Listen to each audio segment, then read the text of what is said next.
What's going on, Polaris Trailblazers and Trail Boss dudes? If you have the two-stroke 250 Polaris ATV model and yours has the float set up like this,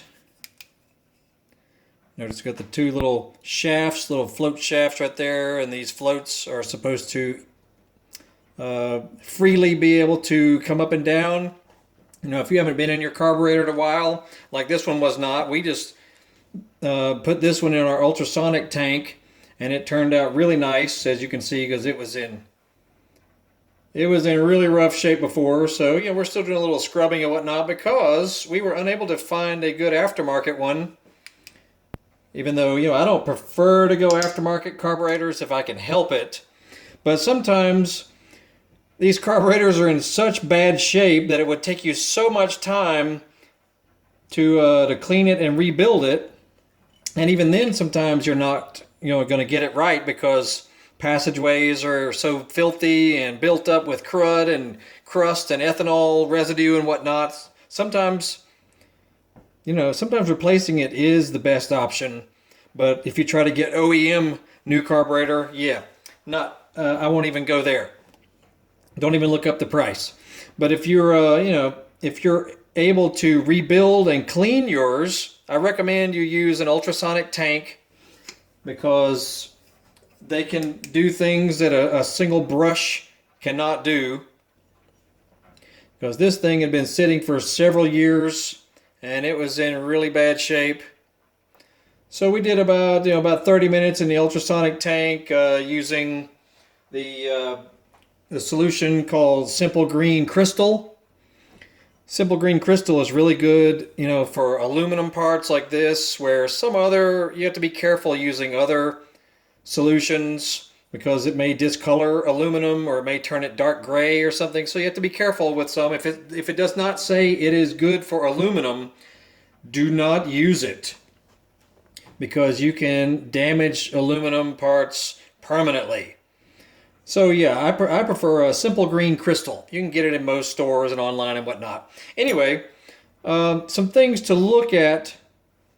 Of course, if you're going to do a rebuild on these, you just remove the simple, obvious stuff. Remove, the float valve right here. There may be rusty buildup on this. You may need to clean it off with some Scotch-Brite or something because if this is really bad, it's going to be difficult for it to rotate properly, to work the float system properly. As well as you see in here, these floats ride by friction.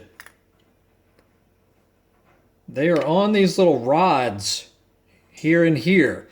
And the good thing is you can remove those little orange tips right there. You notice this here and here. Just be careful doing it. You can remove those tips. I shall demonstrate. You just have to be careful. They're kind of a rubbery material. If I can keep it in camera here. Just be careful. Use your hand. That's all you need. And then just tilt it out. Falls right out of there.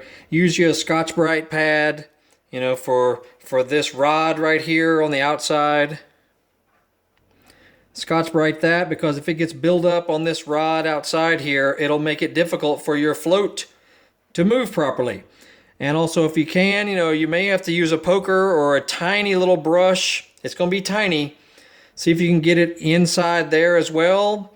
Clean out all that because this needs to be really clean so that float can rise up and down in this float chamber properly.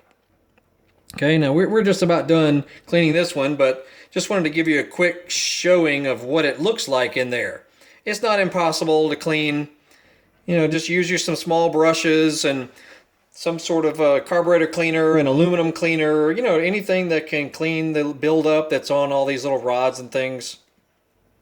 And it actually says on this float, see there it says up right there where my thumb is. That means that will be facing up, and then this little pin will face towards the inside, and it just goes right back on how it came off, like so. But this float needs to be able to drop. See if we can get it viewed here. See, it needs to be able to fall easily by itself. If it does not fall by itself, or if it's sticky and whatnot, you need to keep cleaning it. Keep cleaning this float rod, because it's going to make your float setup inaccurate. And believe it or not, a proper float setting is one of the best things you can do to to get your carburetor jetted and tuned properly. Is first get the float set properly. I've got other videos on how to adjust it. Like here's the actual float arm here that will be directed by these floats. It will tell this up, to lift up like that, and when it gets to a certain level, fuel flow no longer comes up and fills the chamber. This will be this way basically in riding form. So it'll tell you in your service manual, like notice that arm right there. This needs to be just about level with where my thumb is. This needs to be pretty much level with no tension on that spring. So basically, as it is just sitting on its own weight, it needs to be about level, maybe about 1 millimeter higher than level with this float surface here. Okay? And of course, replace your gaskets. Look for any O-rings that may be missing, or they may have fallen out, when you're taking everything apart and you don't notice them. Because some of this stuff will not only need little springs, it might need little washers, it might need little O-rings to be properly rebuilt.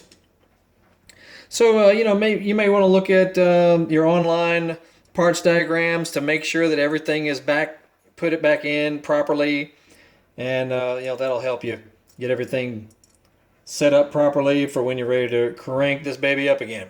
So you got your main jet right here. And then down in this chamber is where your pilot jet is. And it's a tiny one, itty bitty thing. So make sure you can blow air through it. Remove all these and physically blow air through these to prove that they are not clogged.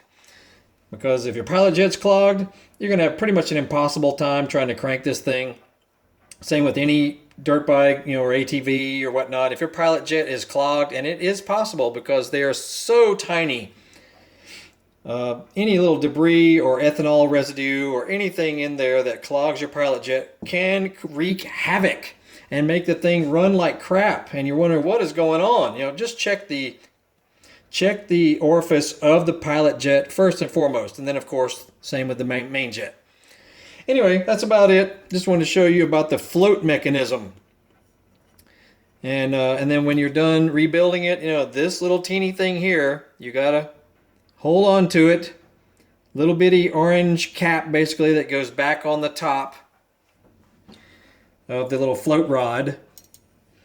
There aren't many. This is a Mikuni VM30, specifically VM30SS is the type of carburetor this is, and it comes on the Polaris Trailblazer 250 two-stroke as well as some other models. Anyway, check out other videos. We like messing with carburetors here, and we're now getting into using our ultrasonic tank for cleaning parts and things, and cleaning chains and whatnot. Here, you want to see something? All right, I'm soaking this in oil now, but earlier today, this was a horrific, nasty, brown, rusted, kinked up 520 Regina chain, which are not. They're not the cheapest chains in the world. A good Regina 520 can cost you $100 or so. So this one was in really rough shape, but it was not worn out necessarily, and it was not stretched out. It was just in rough shape. So we put it in our ultrasonic tank for 30 minutes. You can use parts degreaser on steel products like this, things that are made of steel. You just can't use them on aluminum. So we used that and threw it in the tank for a good 30 minutes, and it came out looking nice. I mean, look at that, Now we soak it in oil for a while, and it'll help it really de-kink the whole chain, and then dry it off really nice, and you can reinstall it. But that's a good way to clean a chain. Use your ultrasonic tank, dry it off, then soak it in motor oil. Even your service manual advises you to do that. And then dry it off, and you can reinstall it, and it should be good to go as long as it's not worn out and overly stretched out. and this one definitely is not. So, try to save your chain if you can, if it's, if it's still in good shape overall.